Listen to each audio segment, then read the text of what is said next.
speakers, Chief Superintendent Sheahan. Can we give her a round of applause, please, and show this man some love? Ladies and gentlemen, boys and girls and fellow colleagues, I suppose my life is kind of different than what we've heard before. And I came from a very meagre background. And for all of you to know, anybody here from the farming background? No hands at all, yes, few hands coming up. Within the farming background, there's different levels. There's the farmer who owns the land and looks after the sheep and all of that. And then there's the man that comes in that looks after the sheep. He's known as a farm labourer. And you'd have to ask yourself is how in heaven's name did a farm labourer's son end up to be the Chief Superintendent in probably one of the most challenging policing environments in Ireland? Well, I suppose in many ways, in pondering the direction of my life and looking back at other people, how they have succeeded and others that have not succeeded so well, I'm reminded of a trip I took some time ago to Avoca. It's going back years ago now. The context is not relevant, but the roads were different then. And on the way up, I didn't know where I was going. There was no sat-navs in those occasions, certainly you couldn't Google it. And I asked the man on the road walking with his dog, how do I get to Avoca? And he turned around to me and said, young man, it's easy. You go over there up the road, you go up the hill. You go back down the hill at the far side. You go along the road for about 2 kilometres, you come to a small bridge, you cross a small bridge, and Davy's Bar is on the right hand side. You can't miss it. It's radiant red. Now, he says, if you come back a kilometre before you get to the pub and turn right, he says, go up the way, he says, and you'll find it. In life, sometimes we all go to Davy's Bar and we really realise that maybe we should have stopped before we got to the bar. But when you get to the bar, it may be too late. And there may be nothing left for you to do, only to have a drink. But what I want to really know is that, how do you know when it's too late? How do you know when you should have taken that right turn? You may never know. You may never find out. But I can say to you today that you have the time to plan. You may need a nudge, but when you know that you have the energy to do it, now is the time to start planning for that journey. Growing up as the eldest in a family of 7, where my dad was the farm labourer and brought in a single wage into a family, times were tough. By God, they were difficult. But I have to say to you, they were happy, happy times.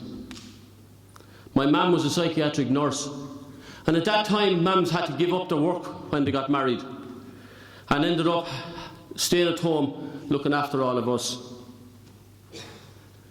I fast forward and I did my leaving cert in 1979.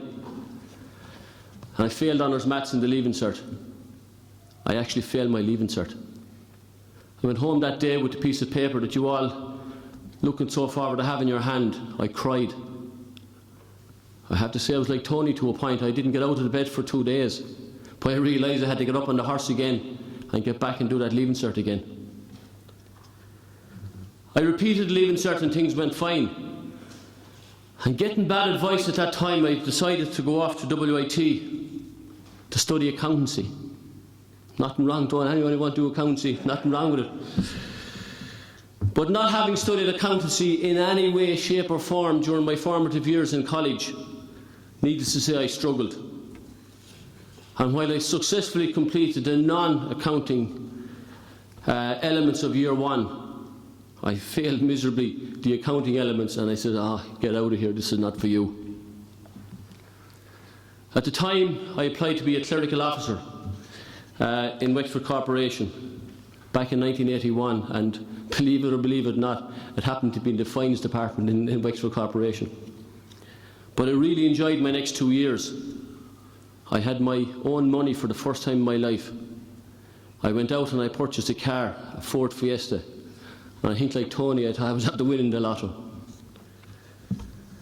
I then applied for the position in the Garda Síochána back in 1982. And to my dismay, really, I was successful in the competition. and I was due to commence in September '83. I was really unsure at this stage whether I'd taken the right turn. I really loved the job that I was doing as a clerical officer, but it was really only temporary. I went in that time, and the city manager, I pleaded with him to keep me in the job. But alas, rules were rules, and it was time for Dave Sheahan to move on. I have to say, no different than Tony, even though his life has gone a different curve than mine. Going into Templemore back in '83, I was scared. But I also knew it was really my last chance. There was no pot of gold behind me. It was up to Dave Sheahan to make good his road.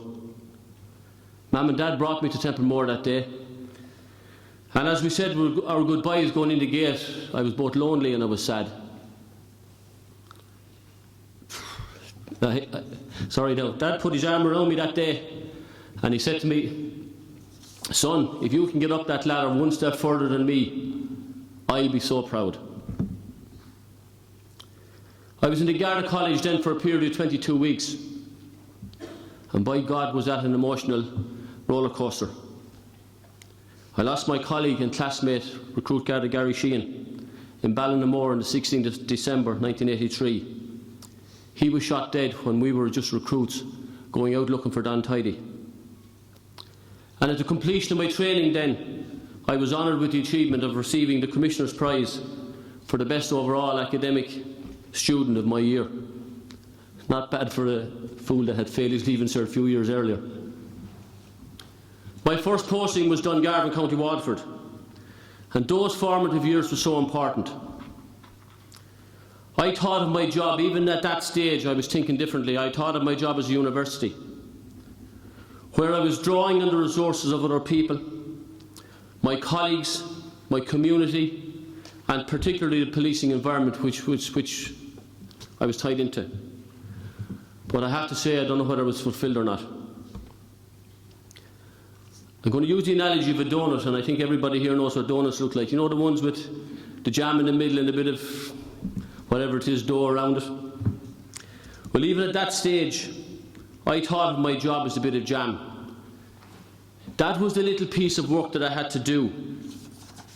But it was the bit around of it that was important, that was more important to me, because that was where it provided me with the initiative to see what it is I really wanted to do. But in Garda Síochána, and certainly the management in my job at that time, never wanted me to be in that space. Because they had responsibilities, or I had responsibilities that I had to fulfil, and they wanted to make sure that I fulfilled those responsibilities, not to be off in fairyland. I had to find room within my job somehow.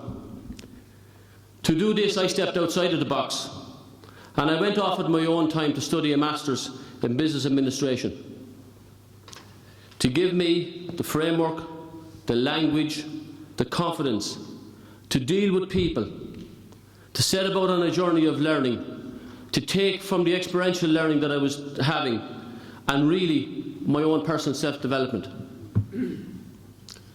Would I be here today without that turning right on the road? Not a hope. Did I take the right turn at the time? Yes, I did. But I had stopped a number of times on the road, and I had gone into Davy's pub. I should have done it earlier. I'm really fast forwarding here because of time, but this city here has absolutely made me. There is nothing that can prepare for an assignment like this. But at the same time, there's nothing in life ever wasted. You'll learn an awful lot along the way. And even if you have a bad experience, you'll know not to do that again. Can I give all of you here one small bit of advice? We all our heads along here. Do listen to us occasionally. Because at the end of the day, we have a bit of advice that we can give you. If you can take it on board if you so wish.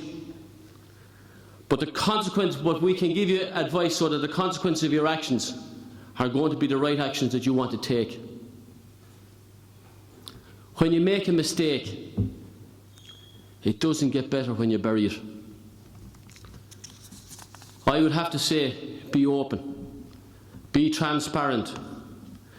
And if you're not really making mistakes, well then I have to say to you, you're not really trying hard enough to open up the innovation and the creativity, creative juices within yourself, to meet the challenges within your own community, aimed at building a knowledge-based society, and even more importantly, a just society.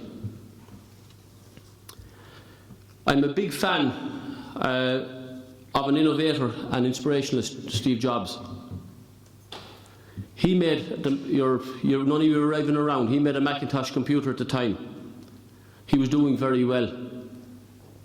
And he turned around and he walked into the boardroom one day and he said, "We're going to make music." And I'd say anyone around there would have just said to him, "You're off your rocker, what are you at?" He turned around a few years later and he walked in and he said, "We're going into the telephone business." And the lads were in the boardroom were saying, "Will you stand back, you have a good thing going, relax, what are you at?" He then turned around and he walked into the boardroom and he said, "We're going into the tablet business." There was no doubters anymore. But what I really like about him is that he had the notion that there was always something bigger and better over the horizon. While I took the long windy road to where I got to today, I had to reinvent myself a number of times to meet the challenges that I had to face from policing diverse and terrible communities, and none more so than I have here in Limerick. Everybody lives in a bubble nowadays, none more so than this, as I call it, the social media era. And it's my job really to be able to stand outside of the bubble and to try to tell you what it is like out there, what it will be like if you don't change, and more importantly, what it could be like if you do make that change. I believe that life takes us through a curve of learning, a curve of doing, and a curve of being. I'm asking all of you here today, try be yourself. Be the best at what you want to do. But no matter what curve you're on, try to do it to be useful to others. If you are doing it for yourself, it becomes really pointless. And there has to be a purpose beyond oneself. There's a famous suit who's saying that people are people because of other people. And we all draw our humanities really, from each other. I do my job not because I'm Dave Sheahan, but I do it for the people of Limerick. And I am passionate about this city. And the traits that I believe in come from far-sighted visions and strong values. 4 of you in the audience were handed a little chart a second ago. And they're the 4 values that I hold very dear to my heart. I don't know who has number 1. There's 4 of them. If the 4 people can open up their things, and I call them in sequence. Number 1, just open it up and read out what's on this sheet.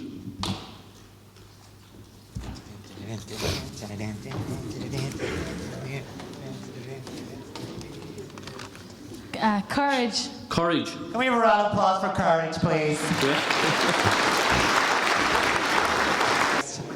Courage to stand up to one's enemies, people that have threatened the very fabric of our society here in Limerick, face down serious criminality, and the courage to stand up against all of that is critical for me. Number 2. Who's number 2? You have it right here. Presentation in the house. Go over it. Shout. Judgment. A round of applause for judgment, please. To perceive judgment of the future as well as our past, of our own mistakes and the mistakes of others, with enough wisdom to know what it is that we do not know and enough candour to admit it. 3. Shout. Sheahan in the house, in teal. Integrity. Can we have a round of applause for integrity, please? Men never run out on either the principles in which they believe or the people who believe in them. men who believed in us, men who were never chartered by financial gain or political ambition. And in my case, it is to protect the people in the city of Limerick. Number 4. Oh my God.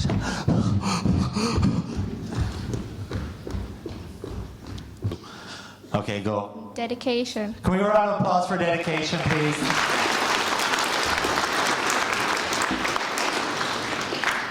For those to whom much is given, much is required. And in my case, a devotion solely to serving the people of Limerick, the public good, and the national interest. Not ladies and gentlemen, students, courage, judgment, integrity, dedication.